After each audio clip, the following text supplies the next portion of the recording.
Abra sua Bíblia comigo, quem trouxe, Êxodo capítulo 25. Eu vou pegar a versão aqui. Quem tem uma linguagem de hoje aí? A linguagem de hoje é sua? Oh, glória! Eu quero ler porque o capítulo que eu vou ler tem algumas unidades de medidas. Então, para que você tenha uma referência de tamanho, né, e você possa ter essa noção. Êxodo capítulo 25, glória a Deus. Vou falar um pouco daquilo que já foi falado aqui nesta noite. Aleluia. Êxodo capítulo 25, versículo 10. Amém? Abra aí sua Bíblia conosco aí. Vamos lermos.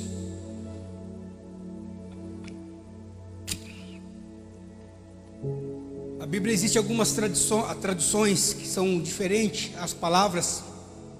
Eu peguei a linguagem de hoje, porque a linguagem de hoje ela já remete a uma unidade de medida nossa atual, né? Metros, essa distância em proporção de quilômetros. As mais tradicionais falam, é tantos côvados, é tantos estádios, é tantos palmos, e assim vai. Então, para que você tenha mais noção daquilo que eu vou estar falando, eu peguei essa versão aqui. Amém? Todos encontraram? Oh, glória! Vamos lermos a palavra do Senhor, então. Versículo 10. Diga aos israelitas que façam uma arca de madeira de acácia, de 1,10 metro de comprimento, por 66 centímetros de largura, e 66 de altura. Revistam de ouro puro essa caixa, por dentro e por fora. E em toda a volta coloque um remate de ouro. Façam também 4 argolas de ouro e ponha nos 4 pés, ficando 2 argolas de cada lado. Façam cabos de madeiras de acácia e revistam de ouro. Enfie os cabos nas argolas dos lados da arca, para que ela possa ser carregada. Os cabos ficarão nas argolas da arca e não serão tirados dela. Eu lhe darei as 2 placas de pedras, onde estão escritos os mandamentos, e você porá essas placas na arca. Faça também uma tampa de ouro puro, de 1,10 metro de comprimento por 66 centímetros de largura. Faça 2 querubins de ouro batido, um para cada ponta da tampa. Isso deve ser feito de modo que os querubins formem uma só peça com a tampa. Os querubins ficarão de frente um para o outro, olhando para a tampa. As suas asas ficarão cobertas, cobrindo a tampa. Coloque dentro da arca as 2 placas de pedra que eu vou dar e ponha a tampa na arca. Ali eu me encontrarei com você, e em cima da tampa, no meio dos 2 querubins, eu lhe darei as minhas leis para o povo de Israel. Curve suas cabeças, mesmo sentado, amém? Pai, nós pedimos direção do Teu Espírito Santo sobre esta palavra. Nos ajuda, Senhor, conforme a Tua vontade, que Teu Espírito Santo seja claro, Senhor, com os Teus filhos. Que esse mesmo Espírito use, Pai, a minha vida, para que eu possa transmitir aquilo que está no meu coração nessa noite. É o pedido que eu faço a Ti neste momento, em nome do Senhor Jesus. Amém. Amém. Amém, irmãos? Glória a Deus. O que eu vou falar nessa noite é um complemento daquilo que foi falado na quinta-feira, quando foi a Vanessa que não, foi a Paula ministrou, mas a Vanessa falou um pouco sobre isso. E também no sábado passado nós ministramos um pouco, trecho, né, de um contexto em que nós vamos falarmos nessa noite. Então, para que você entenda todo o contexto, eu vou falar um pouco sobre a Arca da Aliança, aquela arca que foi construída por Salomão, o qual foi posta dentro do templo. Aliás, Salomão construiu o templo e foi colocado dentro do templo a Arca da Aliança, essa arca que Moisés pediu para que fosse construído nesse capítulo aqui. Quando nós falamos da arca, né, talvez seja um dos objetos mais famosos e mais conhecidos né, uma das peças mais falada em relação ao santuário, ao tabernáculo, em relação ao templo. Por quê? Porque é um objeto de muito valor, não só no valor físico, mas também no valor espiritual. Quando nós falamos nessa questão da Arca da Aliança, talvez seja esse o artefato mais precioso daquele tempo, em que estava sobre a nação de Israel. Quando nós olhamos para esse texto, né, e aqui é atribuído a Arca da Aliança, e existem muitas outras passagens da Bíblia que não se arremete o nome Arca da Aliança, mas fala também sobre a Arca do Concerto, Arca do Testemunho, a Arca de Deus, né? Mas tudo isso está se referindo ao mesmo objeto, a Arca da Aliança. E por que tem esse nome, Arca da Aliança? Porque Deus, todos vocês sabem, fez uma aliança com aquele povo, né? Deu alguns mandamentos, estabeleceu alguns princípios, trouxe à memória alguns princípios que ele entregou a Adão, né? E estabeleceu ali com aquela nação uma aliança, e colocou ali aquela arca. Mas para nós entendermos o porquê que ele mandou Moisés fazermos aquela arca, nós precisamos voltarmos um pouco no tempo e entendermos como Deus interagia com o homem. Quando Deus criou, né, Adão e Eva ali no jardim, a Bíblia nos fala que toda virada de tarde, ou toda tarde, Deus descia no jardim para conversar com Deus face a face.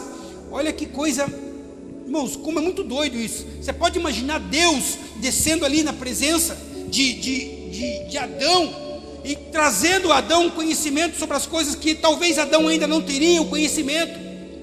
Toda tarde Deus descia lá e conversava com Adão. Talvez ele falasse para Adão: olha Adão, tal coisas tal plantação você cuida dessa forma, tal animal precisa desse cuidado. Talvez Deus estaria ali transmitindo conhecimento sobre a ciência, porque a Bíblia nos fala que Adão fez muitas coisas. Então toda tarde tinha esse relacionamento ali presente com Deus. Talvez Deus chegasse para Adão e perguntasse: Adão, como é que foi hoje? Qual que foi a parte mais difícil do seu dia? Me conta, para que eu possa te ensinar, para que amanhã seja mais fácil para você. E havia esse diálogo, até que Adão pecou, e Deus rompeu esse contato com Adão. E aí já não tinha mais essa manifestação de Deus nesse tempo, que o homem podia conversar com Deus. E aí, para se aproximar de Deus, era por intermédio do quê? De um sacrifício. Teria que matar um animal, né, em remissão aos pecados que o homem tinha cometido, para que Deus pudesse se relacionar. Só que Deus já não se relacionava da mesma forma que se relacionava com Adão. Deus já não descia do céu, já não manifestava ali, já não conversava. Aí nós temos todo o período depois de Noé, o período patriarcal, em que Deus apenas falava com o homem. O homem apenas ouvia Deus, assim como Abraão ouviu a voz de Deus, dizia: não, sai da tua terra, do meio da tua parentela, e vai para um lugar onde eu te mostrarei. Deus não se manifestou. Abraão apenas ouviu aquela voz, e ele creu e saiu cegamente. Desde esse tempo, então, sempre que Abraão estava num tempo sozinho, ele ouvia a voz de Deus, mas ele não presenciava a presença de Deus. E nesse período patriarcal, Deus tratava dessa forma com o homem. Já não descia na terra no sentido literal, a ponto de se manifestar. A Cibele, ela citou aqui que em determinados momentos acontecia uma teofania, que era uma manifestação de quem? Do próprio Cristo no Antigo Testamento, mas sempre numa figura de um homem, e muito raras vezes aquele a quem esse Cristo manifestava, ele tinha consciência de quem era que estava ali. Então era uma forma diferente, e isso também anos, séculos após esse contexto patriarcal que eu estou falando. E aí então era dessa forma que Deus conversava com o homem. No período do Êxodo, quando a nação de Israel estava ali no Egito aprisionado, Deus levanta Moisés para que Moisés pudesse libertar aquele povo. E eles percorreram durante o deserto. A aproximação de Deus foi mais intensa com o povo, com o homem. Por quê? Porque Deus, ele se mostrava presente através de uma nuvem. Durante o dia estava lá uma nuvem em cima do povo de Israel, da nação de Israel, que o acobertava diante do sol escaldante que estava. E durante a noite, vocês sabem que o deserto é muito frio, Deus se manifestava como? Com uma coluna de fogo para aquecer aquele povo. Deus estava tentando novamente ter ali com aquela nação uma aliança restabelecida, para que ele se fizesse de novo presente no meio do homem. Aleluias. até que foi construída a arca, e a arca foi posta no tabernáculo, e depois, posteriormente, foi colocada no templo onde Salomão construiu. E aí a presença de Deus foi simbolizada através da arca, conforme o texto em que nós lemos aqui. Mas o que é essa arca? Por que Deus pediu que fosse construída essa arca? A arca que Deus tinha pedido para que fosse construída era apenas um lembrete. Olha que coisa interessante, era um lembrete da presença de Deus no meio do povo. Porque cada vez que o povo olhava a arca, o povo pensava, poxa, Deus está aqui. Conforme a palavra que ele deu a Moisés, no capítulo que nós lemos, ele falou que estaria aonde essa arca estivesse. Então era apenas um lembrete. Mas quando nós pensamos nesse sentido, né? Poxa, então por que hoje nós não temos nenhum artefato que simbolize a presença de Deus? Porque hoje a manifestação de Deus é outra, é diferente. E você sabe do que eu estou falando, Ele está em mim. E Ele está em você, fazendo você compreender esta palavra. Não há lugar, era apenas um símbolo que Deus queria, um lembrete de que Deus estaria no meio do povo por intermédio da arca. Mas se nós olharmos ali por o capítulo 1 e 2 de Isaías 66, é um capítulo muito bonito, que fala de Deus. E o primeiro versículo diz assim, ó: assim diz o Senhor, o céu é o meu trono e a terra é o estrado dos meus pés. Que espécie de casa vocês me edificarão? E este é o lugar do meu descanso? Ou seja, Deus é muito grande, irmãos, para apenas estar ali simbolizada numa arca. Porque todas as coisas estão em Deus. Só que o que? O povo ele não tinha essa percepção e essa noção que nós temos hoje. Esse conhecimento que nós temos, o que? Através da palavra. Que nós entendemos que Deus que Deus está em todos os lugares. Quando a nação de Israel saiu do Egito e ela ficou ali aprisionada por 400 anos debaixo daquele jugo ali religioso, aonde o povo era extremamente pagão e adorava ídolos. Israel foi se tornando uma nação observando como aquele povo adorava os deuses ali do Egito. O povo começou a observar, tanto que quando eles receberam a libertação ali do Egito, e Deus falou: agora vocês são livres, vocês podem fazer o que vocês quiserem, apenas me adorem, me louvem.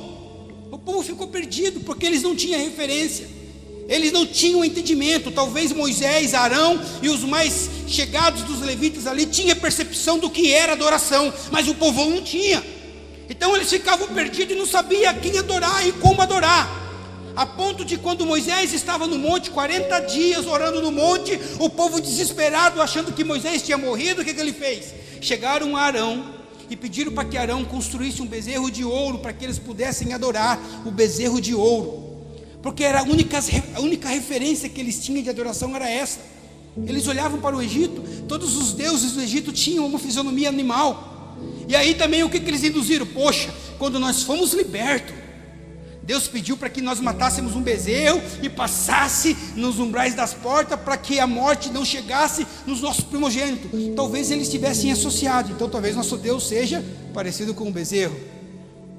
E aí então, sem essa noção da grandiosidade de Deus, e Deus está em todos os lugares, eles induziram a Arão a construir um bezerro de ouro, a criar um bezerro de ouro, a ponto de Deus ver aquela anarquia acontecendo ali, fala para Moisés: Moisés, desce do monte, vai lá embaixo, porque o negócio está feio lá. Moisés imediatamente ele desce, pega as tábuas da lei que Deus tinha escrito, e quando ele chega lá, o povo estava festejando, adorando, se embebedando, idolatrando aquele bezerro de ouro que ele estava. Moisés ficou tão furioso, mas tão furioso. Esse não é o contexto da palavra, mas só para você entender um pouco a forma que Deus queria tratar com o homem, a forma que Deus queria tratar com a nação. E o que aconteceu? Deus castigou, para resumir esse contexto, esse texto, Deus castigou o povo. Moisés tornou a subir novamente e continuou mais 40 dias. E aí quando ele subiu diante do povo, talvez Moisés tivesse feito essa oração a Deus, dizendo: Pai, o povo está perdido, Senhor, o povo está perdido, eles não sabem como adorar. Por quê? Porque os deuses do Egito tinham casa, tinha aparência, tinha lugar aonde eles iam adorar, mas aqui o povo lá embaixo está perdido. Aí Moisés falou: vamos equilibrar. Deus falou para Moisés: vamos dar um jeito então, nesse equívoco que está acontecendo. Até que eles alcancem a maturidade, o entendimento, vamos criar uma regra, uma norma, vamos estabelecer algo ali dentro da nação, para que eles possam ter também esse sentimento de adoração.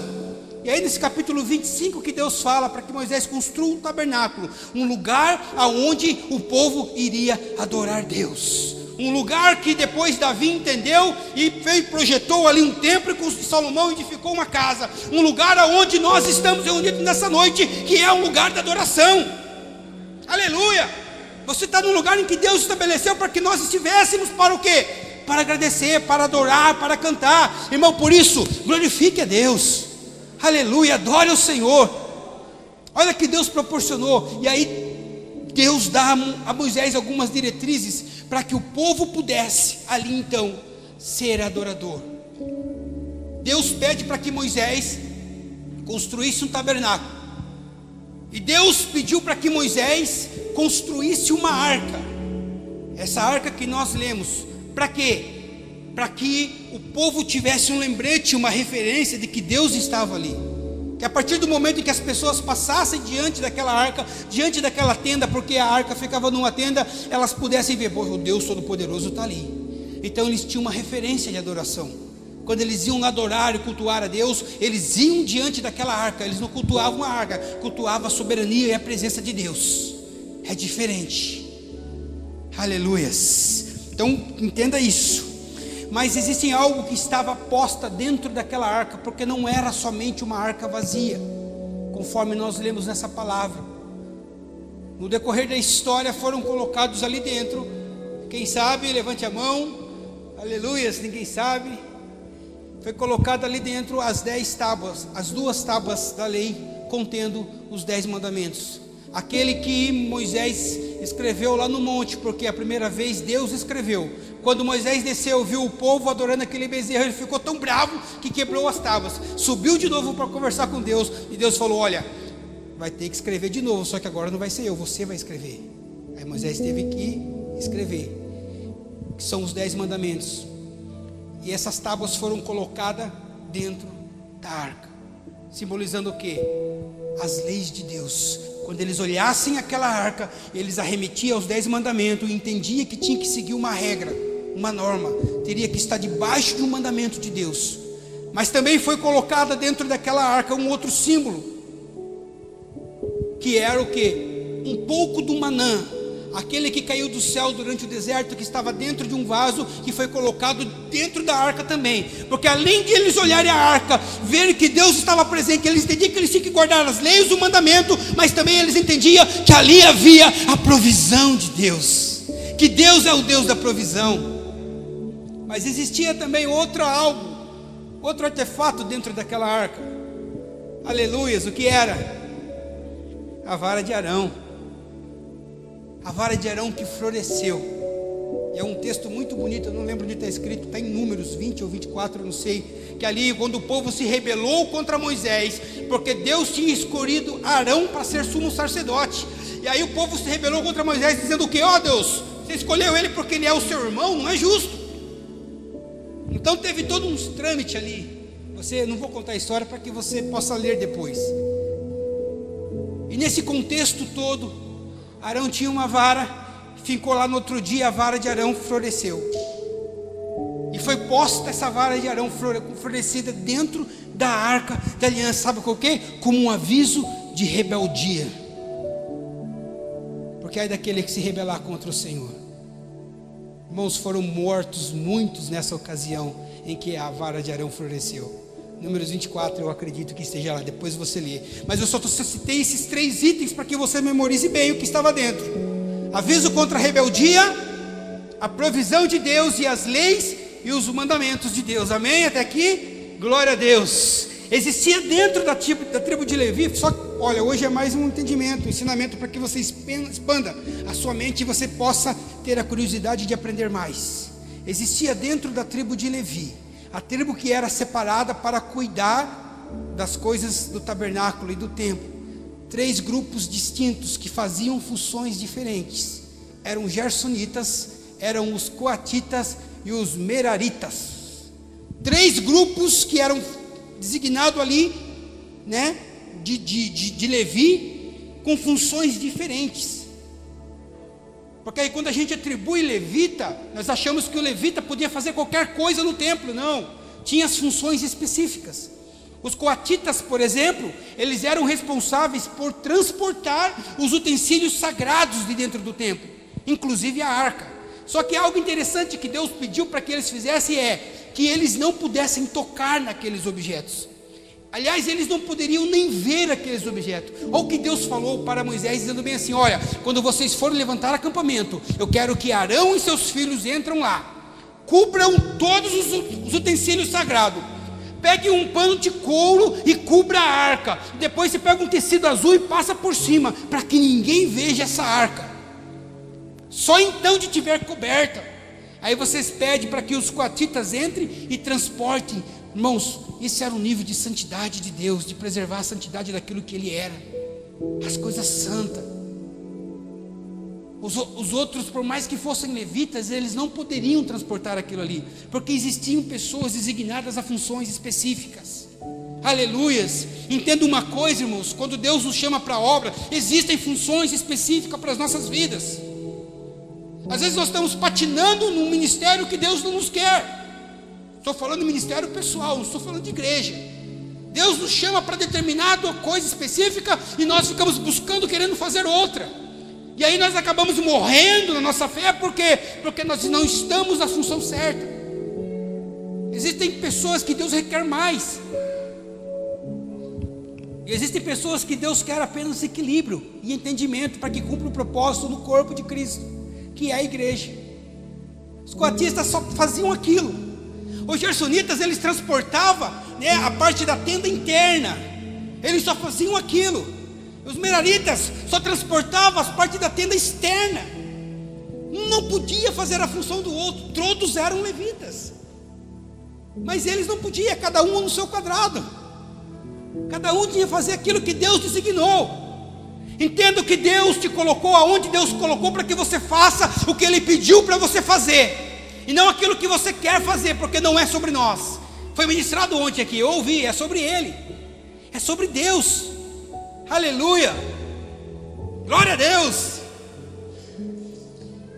Números 4, esse que eu acabei de falar aqui. Glória a Deus. Algo interessante sobre essa questão da santidade, do manuseio da arca.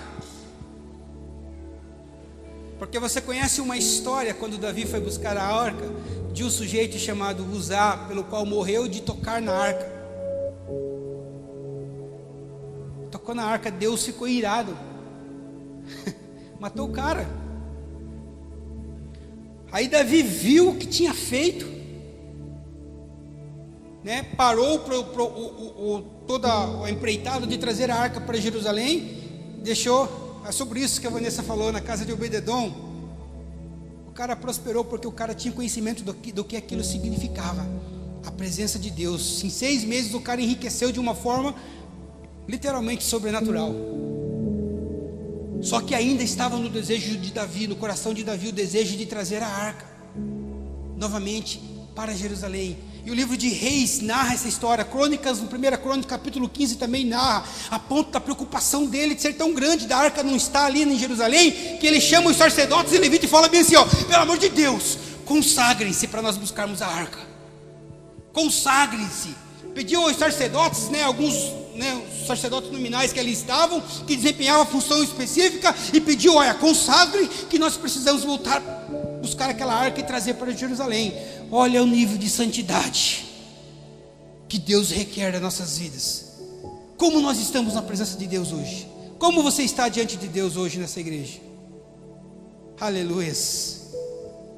Os sacerdotes cumpriram o propósito, o pedido do rei, e foram buscar então, e colocaram ali num lugar santíssimo, logo após a construção do templo, um lugar onde somente o sumo sacerdote poderia entrar quando ele quisesse. Não, uma vez por ano. Aleluia. De tão santa que era, que simbolizava a presença de Deus, de tão santo que simbolizava aquela arca, que era um lembrete de Deus que estava no meio do povo. Mas não só um lembrete, nesse tempo também a arca era um memorial, Porque quando a geração seguinte, posterior, olhava a arca, ela lembrava daquilo que Deus tinha feito no passado com os seus pais, com os seus antepassados, né? Quando Deus derramou o maná, quando a vara de Arão floresceu, quando aconteceu todos aqueles milagres, quando eles olhavam, automaticamente eles remetiam a lembrança daquilo que Deus tinha feito, e eles traziam à memória quem Deus era. Essa era a importância da presença da arca de Deus naquele tempo. Glória a Deus. Agora eu quero fazer uma pergunta para você. Aliás, eu quero falar para você, irmãos, quando nós falamos em relação à arca, a arca ela não tinha nenhum poder em si. A arca não tinha o poder. Ela apenas era um símbolo da presença de Deus. Por isso que nós temos que termos um cuidado. Hoje nós não precisamos da arca. Hoje nós não precisamos de nenhum objeto, nenhum artefato que nos faça lembrar a presença de Deus, porque nós vivemos uma outra aliança. Eu estou trazendo essa primeira aliança para que você possa ter o entendimento da segunda aliança que Deus fez conosco, fez comigo, fez com você. Porque séculos antes de Jesus nascer, essa arca desapareceu. E hoje ela é motivo de muitos arqueólogos tentarem encontrar essa arca. Nunca foi encontrada. Ela se perdeu no momento em que Nabucodonosor invadiu, né, o rei da Babilônia, invadiu Judá, invadiu Jerusalém, destruiu o templo, levou os artefatos. E se você lê a palavra, está todo nominado os artefatos que foi levado, mas não faz menção da arca. Sumiu essa arca. Existem várias teses, vários estudos que apontam algumas questões em relação ao que foi feito com a arca. Atribuem até que Jeremias escondeu, que o povo escondeu, que Deus arrebatou, que foi escondido em tal lugar. Irmãos, nenhum tem fundamento bíblico. Desapareceu, sumiu. A ponto de Jeremias, no capítulo 3, no versículo 14, falar sobre isso. Falar que chegaria um tempo em que o povo não precisaria mais da arca. Jeremias profetizou isso. O povo não precisaria mais da arca da aliança. Por quê? Porque levantaria homens, pessoas direcionadas por Deus para guiar o povo. Ministros, pastores, presbíteros que trariam um entendimento para orientar o povo. A única coisa que Jeremias fez é chamar o povo ao arrependimento e esquecer do que se passou. Foi destruído o templo, a arca se perdeu. O que vocês precisam agora é se arrepender, se preparar para que parece que ele entendia, vai vir uma nova aliança. Então se arrependa dos seus pecados. Era isso que Jeremias estava pregando naquele tempo. Hoje nós não precisamos mais da arca para estar na presença de Deus. Hoje Deus está aí, no seu irmão. Aleluias. Hoje Deus está aqui no nosso meio. Tanto que o escritor aos Hebreus ele fala sobre isso. Essa nova aliança que foi falada aqui nessa noite em Cristo. Capítulo 9, versículo 15, dizendo assim, a nova aliança, Cristo é o mediador de uma nova aliança para que os que são chamados recebam a promessa da herança eterna, visto que ele morreu como resgate pelas transgressões cometidas pela primeira aliança. O povo da primeira aliança não deu conta. Jesus precisou vir aqui na terra, morrer pelos nossos pecados, para estabelecer a nós uma nova aliança, para que nós pudéssemos ter a chance de salvação. E é por isso que nós não precisamos mais da arca. Por quê? Porque Deus fez através de Cristo uma nova aliança conosco, uma nova aliança com vocês. Na antiga aliança, Deus se manifestava perto da arca, próximo da arca. Na nova aliança, Deus se manifestou em Cristo.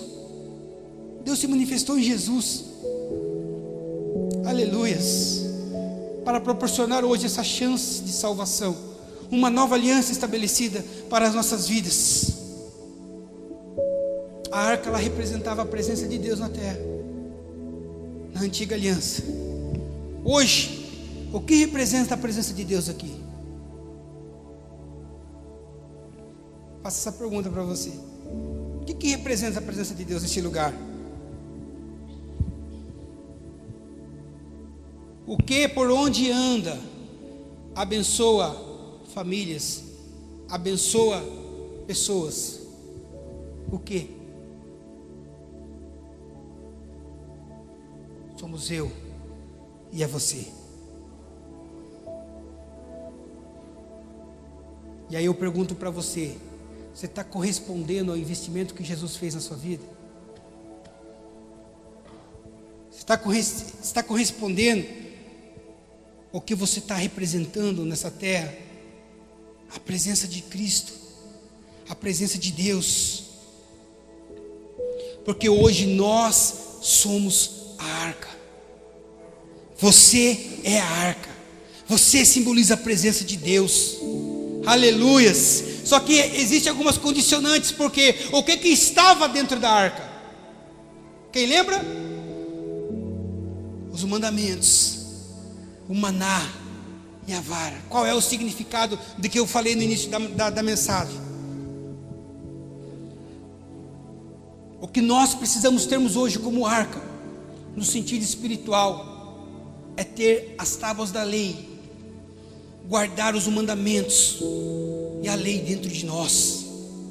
Só que hoje ficou muito mais simples. Por quê? Porque Cristo resumiu em apenas 2.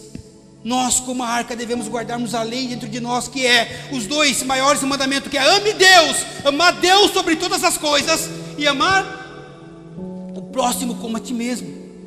Essa simplesmente resume toda a lei. Por quê? Porque se eu amo a Deus, eu não vou querer entristecê-lo. Se eu amo a Deus, eu não vou querer se voltar às coisas desse mundo. Se eu amo a Deus, o pecado não vai contaminar. Por quê? Porque eu amo a Ele de todo o coração. Aleluias. E aí o segundo mandamento, que é resumido, Deus fala: ó, ama o próximo como a ti mesmo. Chegou um momento que Jesus olhou para o povo e dizendo assim: olha, não dá para amar o próximo como ele ama ele mesmo. Porque existem pessoas, irmãos, que não se amam. Existem pessoas aí que não amam nem a si mesmo, a ponto de não dar importância para a própria vida. E o que Jesus fala? Olha, ama o próximo como eu vos amei. Aleluias. Esse é o mandamento. É o amor ao próximo, é interceder por outros. Glória a Deus. Eu não citei, mas existem diversos tipos de oferta, e um tipo de oferta é a esmola, aquilo que nós damos a quem precisa.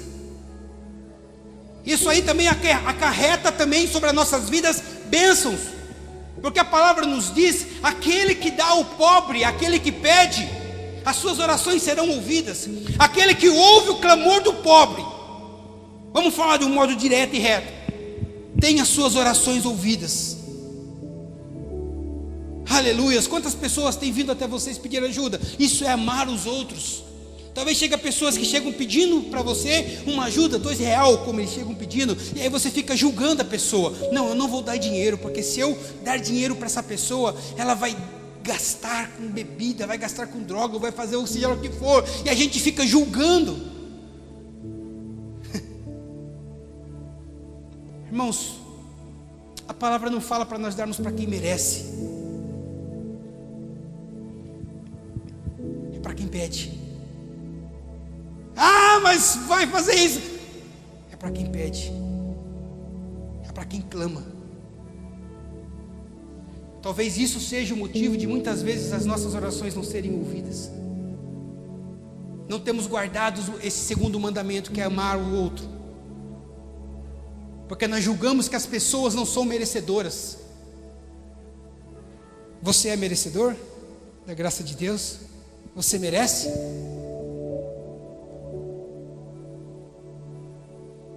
Nós somos arca, precisamos guardarmos esse princípio, esse mandamento.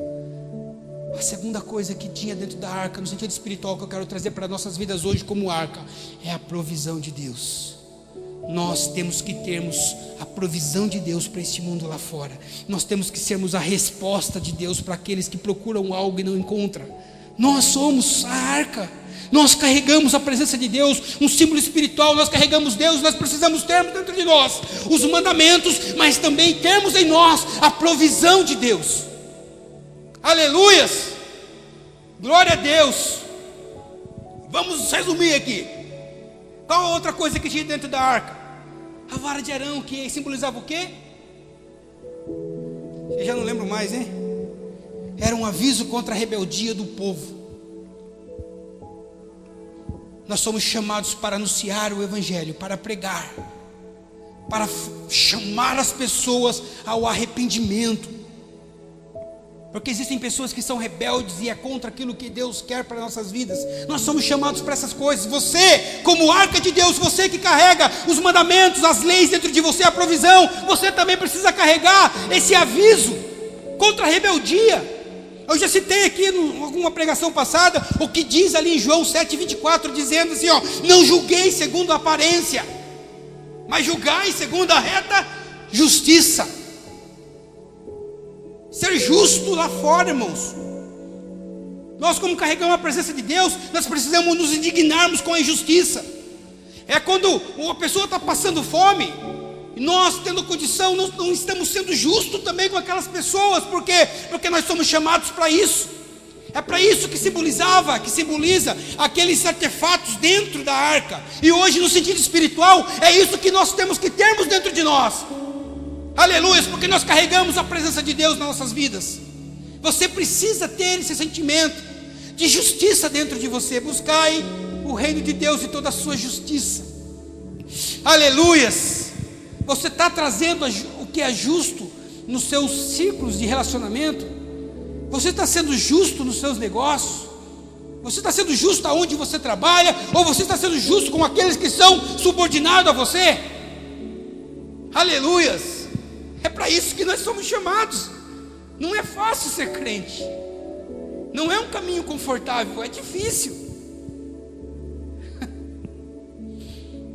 Irmãos, vocês, como eu falei aqui, a arca ela era intocável, porque ela era santa. Vai entendendo aí, vai acompanhando o meu raciocínio aí. Nós, como cristãos, como a arca dos dias de hoje, nós precisamos sermos intocáveis. Nós somos intocáveis para os nossos inimigos, porque quando Deus estabeleceu a arca, Ele falou: ó, ninguém pode tocar a não ser aquele que eu permiti. Ninguém pode tocar na sua vida a não ser que Deus dê permissão. E por que será que Deus permite algumas coisas, né? Por que será que Deus nos trata em algumas circunstâncias? Às vezes é por um motivo muito simples, para que nós não criemos dentro de nós a soberba, a arrogância. Assim como Paulo teve uma dificuldade, a qual aquilo afetava muitas vezes a vida dele, a ponto dele orar a Deus 3 vezes e pedir: Senhor, livra-me desse pecado. E aí Deus fala para Paulo: não vou livrar você, sabe por quê? Porque se você se tornar tão santo que você queira representar diante do povo, você corre o risco de ensoberbecer-se, Paulo. Então, para que você não se engrandeça na soberba, na arrogância, fica com isso aí para que você saiba que você depende de mim. Fica tranquilo, a minha graça te basta, porque o meu poder se aperfeiçoa nas suas fraquezas. Aleluias, glória a Deus. Davi, ele escreveu assim em Salmo 105, no capítulo 15, replicou o que ele escreveu em Crônicas, dizendo bem assim: ó, ai daquele que tocar no ungido do Senhor. Ai daquele. Ele entendia tanto esta palavra que ele teve a oportunidade de matar Saul e não o fez. Por quê? Porque ele sabia que Saul era ungido. Ele não fez nada. Praticamente Deus o entregou nas mãos de Davi para que ele matasse. Era simples. Numa ocasião em que Saul estava desarmado, era só passar faca no pescoço do cara, o cara estava morto. Davi se absteve e falou: não, ele não vai morrer pelas minhas mãos, porque você disse, pai, ai daquele que tocar nos teus ungidos, e esse cara é teu ungido. Não importa quem seja, irmãos. Talvez nós conhecemos pessoas que praticam a injustiça, mas um dia Deus escolheu, um dia Deus chamou. Temos que termos esse cuidado nas nossas vidas. Do que era feita a arca, vamos encerrar? De madeira, né? Hoje nós somos, trazendo para uma simbologia espiritual, nós somos arcas, carregamos a presença de Deus dentro de nós. Mas existem algumas arcas ainda hoje que não passaram pelo processo de serem revestidas por ouro, e são apenas madeira. Arcas que não têm ouro, que acham que não precisam da glória de Deus. Como que era feita a arca? Tinha um elemento precioso que era o ouro. Deus pediu para que separasse a madeira, uma madeira específica, fizesse a arca e revestisse a arca de ouro, tanto de dentro quanto por fora. A história conta que o processo foi um processo demorado, porque era uma forma de pó, Wagner. Era o ouro em pó que eles colocavam em cima da madeira e ia batendo até que o ouro impregnasse na madeira e aquela madeira ficasse toda revestida de ouro. Deus estava muito além do tempo, porque Ele entendia que a arca que iria ser construída era para atravessar séculos. E qual era uma forma de preservar a madeira? Revestido com ouro. Mas não somente essa questão que Deus queria trazer, mas também no sentido daquilo que era precioso. Porque perante os homens o ouro era precioso, e Deus também ele usava o ouro como uma referência da presença dele. Tanto que no livro de Jó, ali faz uma analogia de Deus como sendo ouro. Por isso que Deus em várias ocasiões ele pede: olha, faça tal coisa de ouro. Os pregos do palácio, os pregos do templo precisam ser de ouro. As juntas, os arames precisam estar revestidos de ouro. As madeiras, irmãos, vou falar uma coisa para você. Quando Deus pediu para que construísse o tabernáculo, eram todas feitas de madeira, revestida de ouro. Sabe por quê? Irmão, ninguém via a madeira, só parecia o ouro. Você está entendendo? Não é sobre você aparecer, mas é sobre aquilo que você carrega, sobre aquilo que está sobre a tua vida. O ouro, a glória de Deus que precisa aparecer. Não somos nós a madeira. Aleluia, glória a Deus. Como que se compõe a arca? Através da madeira. De onde vem a madeira? Da árvore. A árvore era da onde? Tinha que ser cortada, principalmente desligada das raízes e trazida até o ambiente aonde era tratada. Nós somos chamados para sermos a arca. Somos tirados, arrancados do mundo, tirando as nossas raízes de lá, que não trazia a nós a capacidade de estarmos num lugar aonde nós seríamos preparados para nos tornarmos arca. Aleluias. Nesta noite existe um carpinteiro aqui. Aleluias. Glória a Deus, que quer preparar a sua vida para que você receba a glória, a unção, o ouro. Esse era o processo nesta noite. Esse era o processo de compor a arca. Era levado a um lugar aonde era feita a arca, onde os encaixes eram certos, e só um marceneiro poderia fazer isso. Um carpinteiro, né, William? Estou perdendo aqui nos carpinteiros, nos marceneiros. E depois de feito isso, o ouro era colocado, revestido, porque é sobre a glória de Deus, não é sobre você. A madeira não tem que aparecer. Aleluias, glória a Deus. Irmãos, Cristo pega madeira imprestável, trabalha nessa madeira e compõe uma linda arca, para que o Espírito Santo, para que os elementos do Espírito Santo, porque quando nós atribuímos o ouro, nós sabemos que na nossa matéria física, o ouro ele é um elemento químico, não é? Só que o Espírito Santo também, quando nós falamos em elemento, quais são os elementos que nós conhecemos? Ar, fogo, terra, água. Obrigado. 4 elementos físico que nós conhecemos. Deus nos prepara para que nós possamos recebermos em nós os elementos do Espírito Santo, que simboliza os nossos elementos.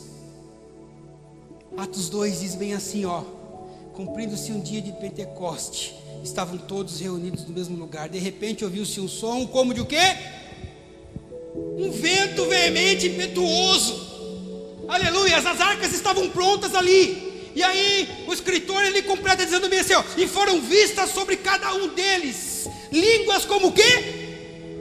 de fogo, pelos quais pousava sobre cada um deles, e todos foram cheios. Aleluia! E até aquele pulinho agora que falaram ontem.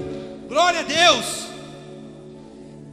Existia uma festa ali na região de Jerusalém, onde era chamada a Festa dos Tabernáculos, que acontecia anualmente. E acontecia um ritual muito curioso nessa festa. O sumo sacerdote, ele pegava ali um vaso, que era revestido de ouro por sinal, e enchia de água. E diante do povo, ele virava aquela água, trazendo à memória do povo a lembrança daquilo que Deus fez quando Moisés tocou na rocha de Meribar, que jorrou água. Esse era um ritual que acontecia na festa dos tabernáculos. Jesus estava passando, de repente ele parou e olhou aquele ritual e falou bem assim: olha, está vendo aquilo ali? Se vocês creem em mim, rios de água viva fluirão dos seus ventres. Aleluias! No capítulo seguinte ele completa dizendo assim, ó, o que simbolizava o rio de água viva: o Espírito Santo. Aleluia, está escrito ali em João capítulo 7, no versículo 38, atribuindo o quê? A água como um elemento do Espírito Santo sobre as nossas vidas, sobre a sua vida. Aleluia. Então você tem dentro de você os elementos do Espírito Santo, porque você é arca, você carrega o que é mais precioso nessa terra, que é o que é a presença de Deus. Portanto, guarde as leis do Senhor, viva os princípios da palavra, seja justo, seja íntegro naquilo que você fala, pratique toda a justiça de Deus, e também seja lá fora a provisão que o mundo procura. Glória a Deus. Vamos encerrar o culto, irmão, senão eu vou até 11 horas. Se coloca de pé nessa noite, vamos orarmos ao Senhor.